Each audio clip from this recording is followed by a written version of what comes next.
मुख्यमंत्री भजनलाल शर्मा की ओर से विधायकों को वीर सावरकर मूवी दिखाई गई। हालांकि कांग्रेस विधायकों ने इससे किनारा किया। इस मौके पर वीर सावरकर को याद करते हुए सीएम ने कहा कि हर किसी को उनके जीवन को पढ़ना चाहिए। देखिए रिपोर्ट।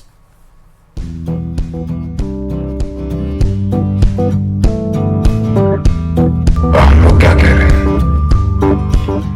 राजधानी जयपुर के एंटरटेनमेंट पैराडाइज हॉल में मंगलवार को मुख्यमंत्री भजनलाल शर्मा की ओर से सभी विधायकों को वीर सावरकर मूवी दिखाई गई। सीएम भजनलाल शर्मा के साथ विधानसभा अध्यक्ष Vasudev Devnani, deputy CM Premchand Bairwa, BJP विधायक गोपाल शर्मा, बीजेपी के प्रदेशाध्यक्ष मदन राठौड़ समेत कई नेता मौजूद रहे। हालांकि मूवी देखने से कांग्रेस विधायकों ने दूरी बना ली। इस मौके पर मीडिया से बातचीत करते हुए मुख्यमंत्री भजनलाल शर्मा ने कहा कि वीर सावरकर ने पूरा जीवन राष्ट्र के लिए समर्पित कर दिया और ऐसे महापुरुषों की वजह से ही आज ये राष्ट्र है। पूर्ण रूप से हम कहें कि ऐसे मनीषी, ऐसे वीर और ऐसे राष्ट्र के प्रति समर्पित लोगों की वजह से है, जिन्होंने स्वतंत्रता आंदोलन में अपनी जो भूमिका निभाई, उनकी आज फिल्म देखने के लिए भारतीय जनता पार्टी के हमारे सभी विधायक और हमारे प्रदेश के पदाधिकारी, हमारे अध्यक्ष सभी आए हैं और आपको भी आमंत्रित करते हैं। ये मन का भाव होता है, कौन क्या सोचता है ये सभी आप लोग जानते हैं। अभिनेता से निर्माता, निर्देशक और लेखक बन रणदीप हुड्डा की फिल्म स्वातंत्र्य वीर सावरकर में इतिहास के उन पन्नों को विस्तार से लिखने की कोशिश की गई है जो इसे बनाने वालों के मुताबिक एक योजना के तहत मार दिए गए। रणदीप हुड्डा ने ही फिल्म में सावरकर की भूमिका निभाई है, जो बताती है कि भारत को अंग्रेजों की गुलामी से आजाद कराने के लिए सावरकर की सोच के साथ आगे बढ़ रहे थे और अपने संगठन को मजबूत कर रहे थे, और अगर उसमें वे सफल होते तो देश को आजादी काफी पहले ही मिल गई होती। अब ये भी जान लीजिए कि वीर सावरकर कौन थे। महाराष्ट्र के नासिक में जन्मे सावरकर एक लेखक, कवि, समाज सेवी, क्रांतिकारी, स्वतंत्रता सेनानी, समाज सुधारक, इतिहासकार और राजनेता थे और राष्ट्रवादी नेता लोकमान्य तिलक से काफी प्रभावित थे। उन्होंने लंदन में कानून की पढ़ाई की। 1937 के बाद वे हिंदू महासभा में शामिल हो गए और 7 साल तक महासभा के अध्यक्ष के तौर पर काम किया। उन्हें 1911 में अंडमान की सेलुलर जेल में 50 साल की सजा सुनाई गई थी।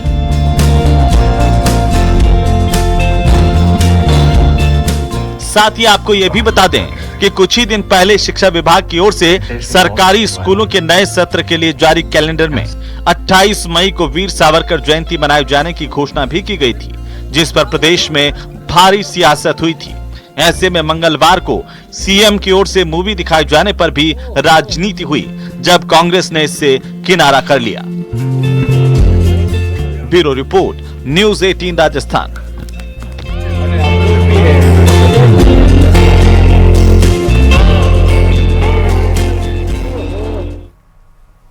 और चलिए रुक करते अगली खबर की ओर। बजट सत्र के आखिरी दिन विधानसभा अध्यक्ष वासुदेव देवनानी ने कांग्रेस विधायक मुकेश भाकर को 6 महीने के लिए निलंबित कर दिया। सदन की कार्यवाही अनिश्चितकाल तक के लिए स्थगित कर दी गई है। कांग्रेस विधायक मुकेश भाकर को निलंबित किए जाने के विरोध में कांग्रेस विधायक पूरी रात सदन में धरने पर बैठे रहे और सदन की कार्यवाही के दौरान निलंबन वापस करने की मांग कर रहे थे।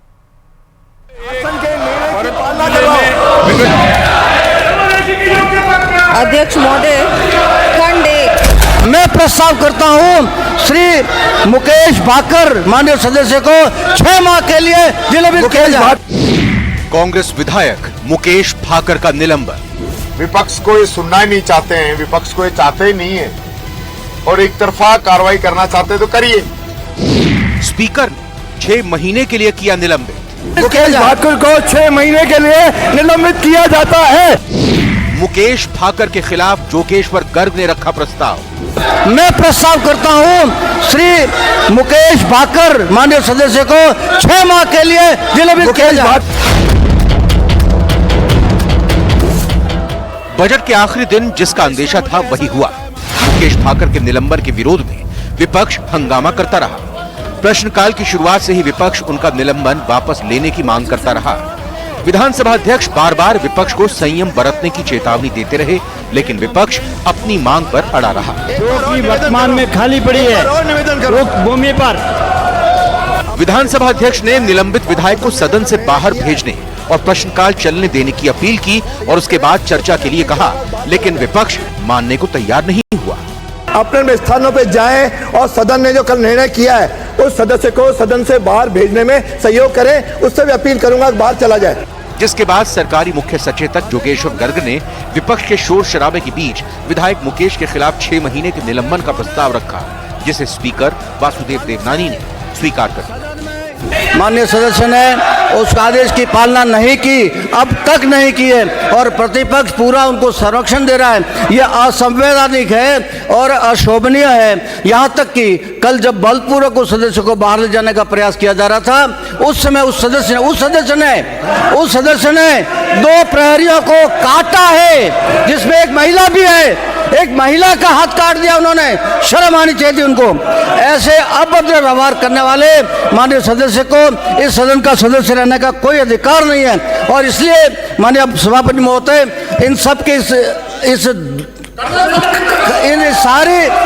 सारी प्रक्रिया से, इनके व्यवहार से दुखी होकर, आक्रोशित होकर मैं प्रस्ताव करता हूं श्री मुकेश भाकर माननीय सदस्य को 6 माह के लिए निलंबित किया जाए। भाकर को 6 महीने के लिए निलंबित किया जाता है। स्पीकर के इस फैसले का सत्ता पक्ष ने स्वागत किया और विपक्ष के रवैये पर सवाल खड़े किए। कांग्रेस के लोगों द्वारा एक तरह से लोकतंत्र के विरुद्ध कृत्य किया जा रहा था। सदन में अध्यक्षीय व्यवस्थाएं होती हैं, अध्यक्ष महोदय जो व्यवस्थाएं दे देते हैं उनका पालन करना प्रत्येक माननीय सदस्य के लिए जरूरी होता है। लेकिन आज कांग्रेस के लोगों ने जो रात से आज तक जिस तरह का उपद्रव किया, मैं तो ये कहूँगा कि अध्यक्ष जी के आदेशों की अवहेलना की। अध्यक्ष जी को मजबूर होना पड़ा कि सदन की व्यवस्थाएं सुचारू रूप से चलें। उसके लिए जो लोग व्यवधान डालते हैं उनको निष्कासित किया जाए और उनका जो निर्णय हुआ वो हमारे सर्वोदय सब ऊपर। ज्यादा भी हो सकता था। आप ये देखिए, लगातार आसन की अवमानना और जिस तरह के वीडियो रात के सामने आए हैं, भारत के अंदर विधानसभा में बैठे हुए विधायक चाहे किसी पार्टी के क्यों नहीं हुए, तो दुर्भाग्य से कांग्रेस के थे, जिस तरह से महिलाओं को लेकर के बात की गई, यह राजस्थान की विधानसभा में कभी नहीं हुआ।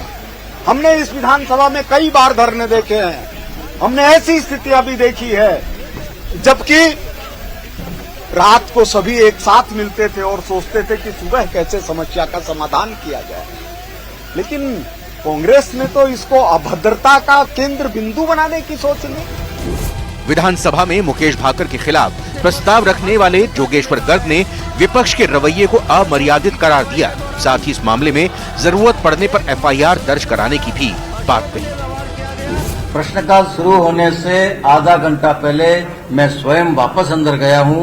नेता प्रतिपक्ष, उपनेता प्रतिपक्ष, सचेतक तीनों को एक तरफ लेकर मैंने कहा है, यदि आप लोग अब भी तैयार हो कि भी प्रश्नकाल के तुरंत बाद ये मुद्दा लिया जाए, उसके लिए आप तैयार हो, तो हम अब भी तैयार हैं। और यहाँ तक मैंने कहा कि हमारे वरिष्ठ नेता जो सदन में भी उपस्थित है वो भी आपसे आके बात कर सकते हैं, लेकिन उन्होंने कहा कि नहीं, किसी कीमत पे हम समझौता नहीं करेंगे। आपको करना है तो राइट 11 बजे करिए, प्रश्नकाल शुरू करने से पहले ही करिए, अन्यथा हमको कुछ नहीं करवाना। तो फिर इतना आसन को झुकाना, सदन को झुकाना, ये सब वो प्रयास जो कर रहे थे उसको हमने स्वीकार नहीं किया और हमने कार्रवाई चलाने का निर्णय किया। तो वो करेंगे, उनके सुरक्षा अधिकारी से सारी रिपोर्ट लेंगे और फिर उसमें भी यदि कोई आवश्यक हुआ तो FIR दर्ज करना या क्या करना वो भी आगे जो उचित होगा। 2 लोगों जिसमें एक महिला एक पुरुष। हंगामे के बीच मुकेश भाकर को 6 महीने के लिए निलंबित कर दिया गया। इस फैसले पर विपक्ष के नेता टीकाराम जूली ने कहा कि सत्ता पक्ष की तरफ से विपक्ष से बात करने की कोशिश नहीं की गई। भारतीय जनता पार्टी की सरकार जब से आई है लगातार काले अध्याय जुड़ते जा रहे हैं। आज फिर एक काला अध्याय जुड़ा है। विपक्ष को सुना ही नहीं गया कल से, तो फिर ये संविधान की क्यों दुहाई देते हैं? विपक्ष को ये सुनना ही नहीं चाहते हैं, विपक्ष को ये चाहते ही नहीं है और एक तरफा कार्रवाई करना चाहते तो करिए। विधानसभा का बजट सत्र खत्म हो चुका है। मुकेश भाकर 6 महीने के लिए निलंबित किए जा चुके हैं। अब सत्ता पक्ष और विपक्ष के बीच बयानबाजी का दौर जारी है। अब देखना होगा कि आने वाले दिनों में सत्ता पक्ष किस रणनीति पर काम करता है और विपक्ष सरकार को क्या जवाब देता है। Bureau report, news 18 Rajasthan.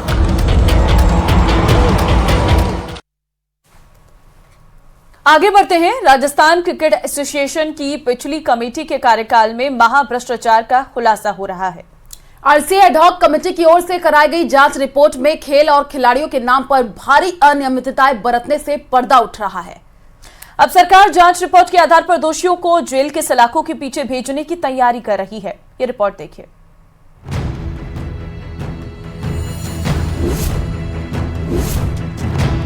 Cricket के भविष्य को संवारने के लिए बनाए गए राजस्थान क्रिकेट एसोसिएशन में ही क्रिकेट के नाम पर भ्रष्टाचार का सबसे बड़ा खुलासा हो रहा है।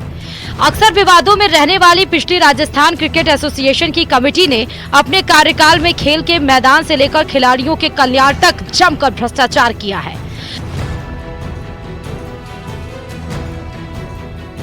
आरसीए एडहॉक कमेटी की ओर से कार्रवाई की गई रिपोर्ट में खुलासा हुआ कि बीसीसीआई ने हर साल राजस्थान क्रिकेट के कल्याण के लिए करोड़ों रुपए का बजट आवंटित किया, लेकिन तत्कालीन कमेटी ने आरसीए से संबंध एम्पायर, खिलाड़ी, ग्राउंड स्टाफ को लंबे समय से फीस का भुगतान नहीं किया। ऑडिट रिपोर्ट में खुलासा हुआ कि एक तरफ खेल से जुड़े खिलाड़ी, एम्पायर सहित पूरा स्टाफ एक रुपए को तरसता रहा, वहीं तत्कालीन कमेटी ने नियम विरुद्ध करोड़ों रुपए का भुगतान वकीलों को कर दिया। आरसीए एडहॉक कमेटी के संयोजक जयदीप बिहारी ने ऑडिट रिपोर्ट में आई आर्थिक, वित्तीय और भ्रष्टाचार के कारनामों की पूरी फहरिस्त तैयार करवा ली है और इस रिपोर्ट को जल्द ही मुख्यमंत्री भजनलाल शर्मा और खेल मंत्री को सौंपेगी। कई मामलों में फाइनेंशियल इरेगुलरिटीज मिली है।